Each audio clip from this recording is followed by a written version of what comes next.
Stage 2. Performance of enlightenment.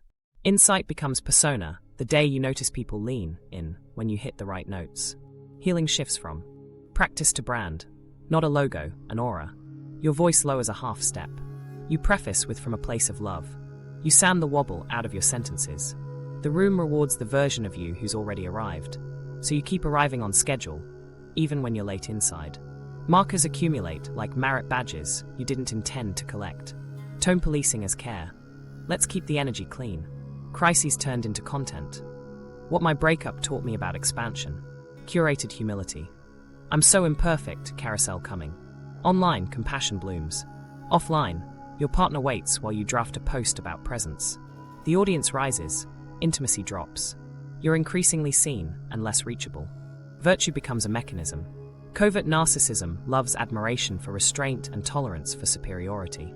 You perform non-reactivity on camera, then withdraw warmth at home. You teach surrender and punish dissent. You cite alignment, sovereignty, inner authority, and watch compliance follow your nouns. Glow is steady. Days are tidy. Nights are wired. Performance costs in cortisol what it earns in claps. Controlled tactics arrive dressed as wellness. Boundaries become levers. Access for agreement, distance for doubt. Truth becomes a test. If they accept your framing, they're conscious. If not, unsafe. I don't know transparency quietly means I don't want accountability. Avoidance is renamed discernment. Distance, calibration. Stonewalling, nervous system care. The words hold. People hesitate to challenge the language that once saved their lives. That's the leverage. Relationships shrink to fit the stage. Audiences feel safer than equals because audiences don't pause you mid-sentence to ask, can you own the part you chose? Equals do. Equals threaten the brand. Admirers let you remain a product. Peers require a person. You curate rooms with a status gradient in your favor. Students, clients, followers. Intimacy requires eye level. Performance prefers a balcony. Why does this feel right? Because the feedback gradient tilts. Those below read you as centered. Your composure stabilizes their storms. Their praise is clean, their need is clear. Peer critique feels messy. Equals know where language slid into defense and can name the seam.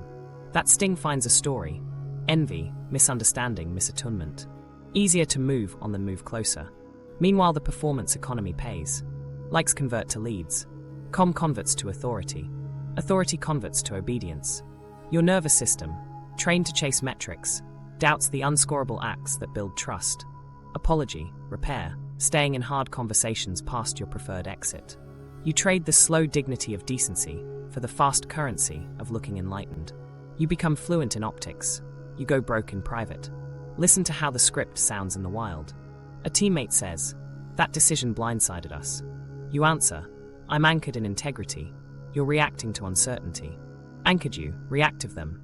Any topic, same syntax. A partner says, I felt dismissed. You say, I'm not available for stories. Their feeling becomes fiction. Your framing becomes law. You keep the high ground by refusing the ground. Curated humility keeps everything slippery. I mess up constantly lands like a preemptive sponge that absorbs critique without naming the thing. When someone brings a specific harm, you gesture at general imperfection instead of naming your act. It sounds soft and avoids consequence. It works until trust runs out. The choreography tightens under pressure. Before conflict, you breathe, drop your shoulders, soften your jaw. You look like safety while you exit contact. People call you soothing, then stop calling when they need real help. Your calm becomes a performance note, not a refuge. You can't anchor anyone you won't sit beside. The dangerous turn is belief. You start believing your own edit. Persona colonizes person. An apology feels like brand erosion. A peer's nudge feels like betrayal. Withdrawals become recalibration. Silence, peace. Not malice, drift. Drift ossifies into doctrine when uncorrected. If you're wincing, good. Wincing means the body remembers something truer. Try a small reversal. Replace is this aligned with did this land. Ask one equal, not a fan, what you're like when you're hard to love. Accept the sentence without offering a lesson. Notice the urge to package discomfort. Let it be non-content. Performance melts in repair scenes. They're never viral. They rarely feel expansive. They sound like, you're right, I deflected. I'm sorry. Or, I used boundary to control access. I'll own the impact. Humility without a halo returns you to scale. People breathe again. You become a person they can meet, not a stage they must climb. Stage 2 ends the moment you stop wearing healing as a costume. What happens next decides whether people near you are safe. Entitlement is already at the door, dressed as peace, clipboard labeled standards, ready to rewrite harm as hygiene unless you choose contact over glow. Stage 3, Covert Entitlement, overt harm. Entitlement doesn't kick the door in. It pads in on bare feet. It smiles. It tidies. It speaks in phrases that test as virtue. I'm protecting my peace. This space has standards. Energy matters. The sound is gentle. The shift is not. Inside the softness, a quiet exception has taken root. One set of rules for others, edits for me. The voice is careful. The impact isn't. Here's how it shows up in rooms, you know. You demand transparency from your team, then make unilateral calls because the mission can't wait. You ask partners to name micro-impacts, then translate your own missteps into hard truths they weren't ready for. You tell friends, bring needs clearly, then penalize the tone they arrived in. Nothing exotic. The asymmetry is the point. Hygiene becomes hierarchy. What keeps you tidy makes everyone else small. Language does the heavy lifting. You rename harm as lesson. You withdraw affection and call it letting you meet yourself. You cancel commitments and call it listening to the body. You push consent edges and call it liberating stories. Conscientious people do what they always do. Check themselves first. Maybe I am projecting. Maybe I'm too sensitive. Maybe that's my work. Entitlement thrives where careful people shoulder its cost. Watch the gaslight equation lock the frame. If they react, they're unhealed. If you withdraw, you're wise. Disagreement indicts them.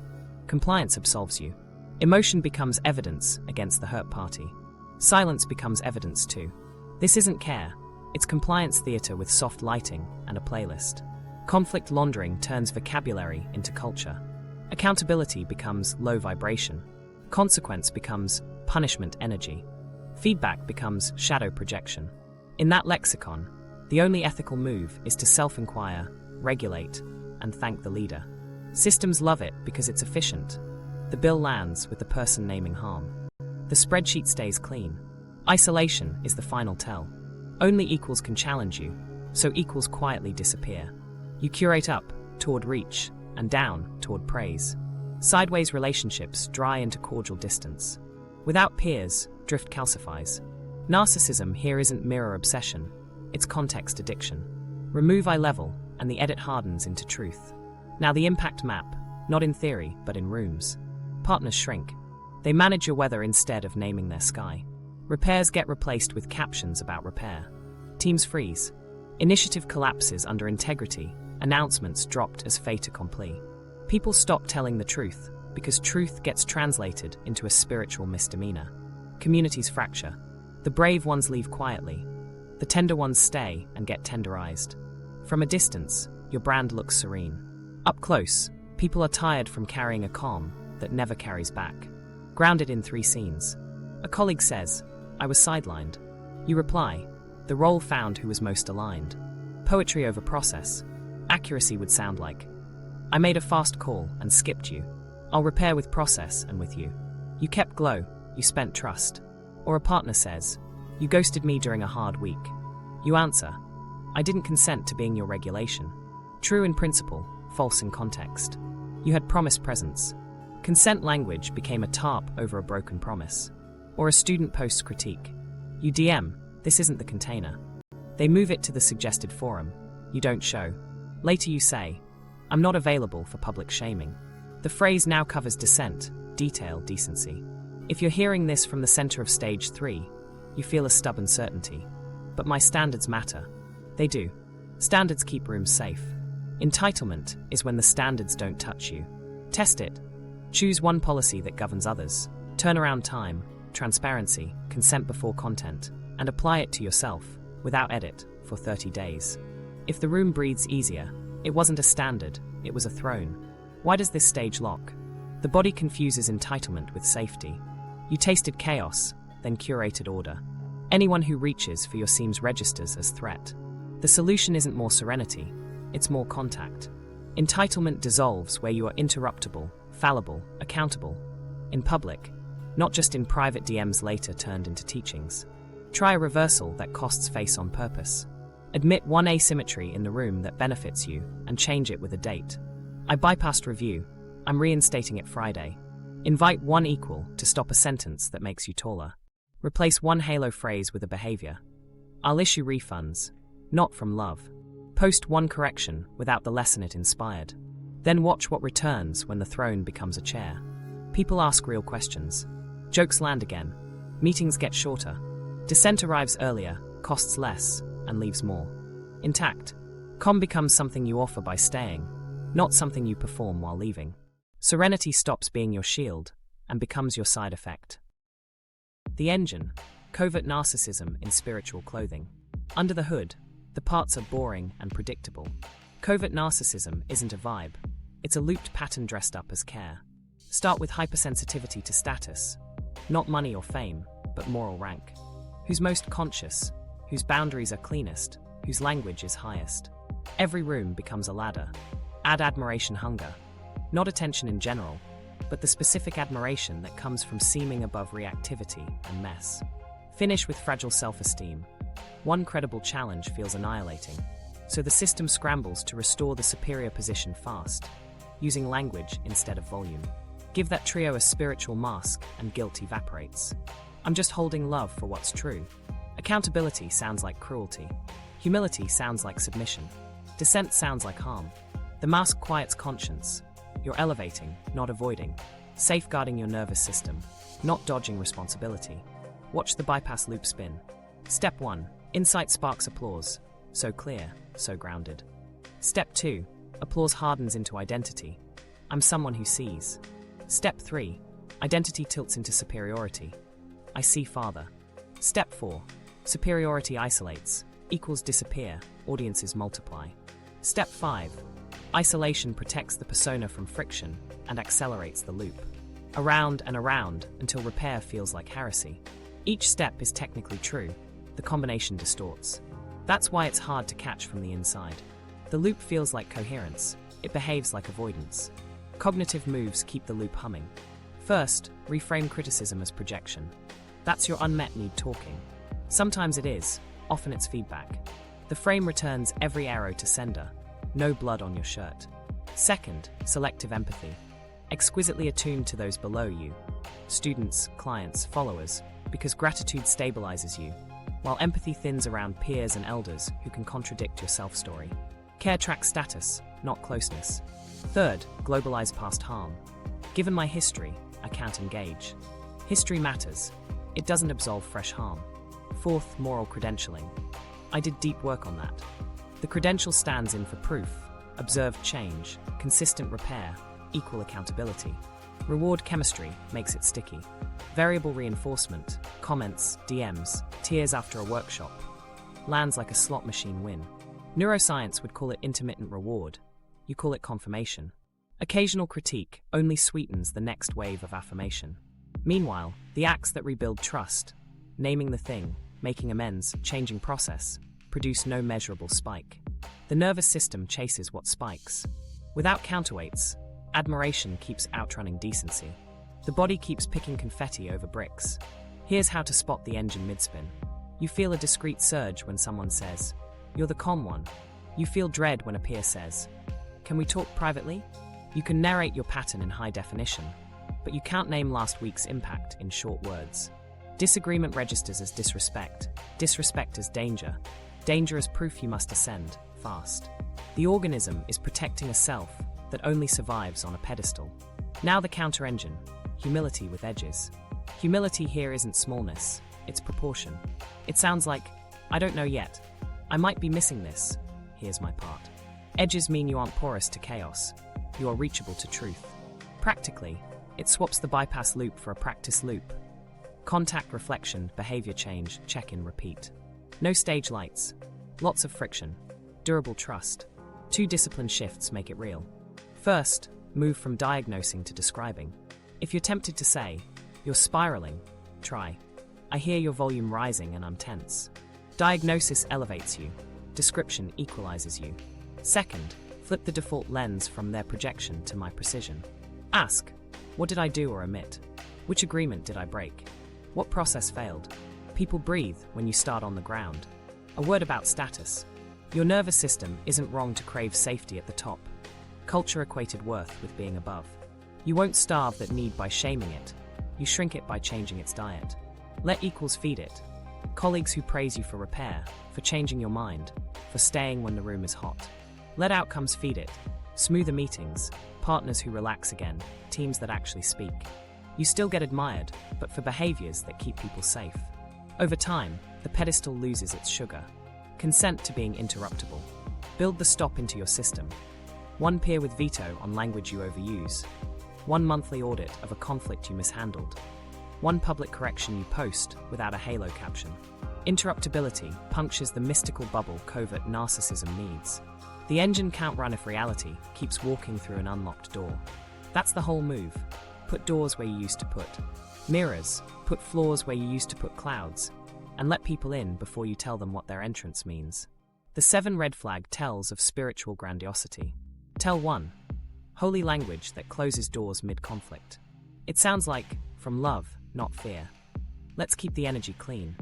I'm not available for stories. The tell isn't the phrase, it's the timing. It shows up at the exact moment accountability approaches. Functionally, the sentence both sanctifies you and removes their next sentence. If a line raises your stature and ends the dialogue, that's a door disguised as light. Tell 2. Boundaries as punishment, warmth contingent on compliance. A real boundary regulates me. A penalty regulates you. The red flag is contingent affection. Agreement earns access, dissent meets delay, confusion meets distance.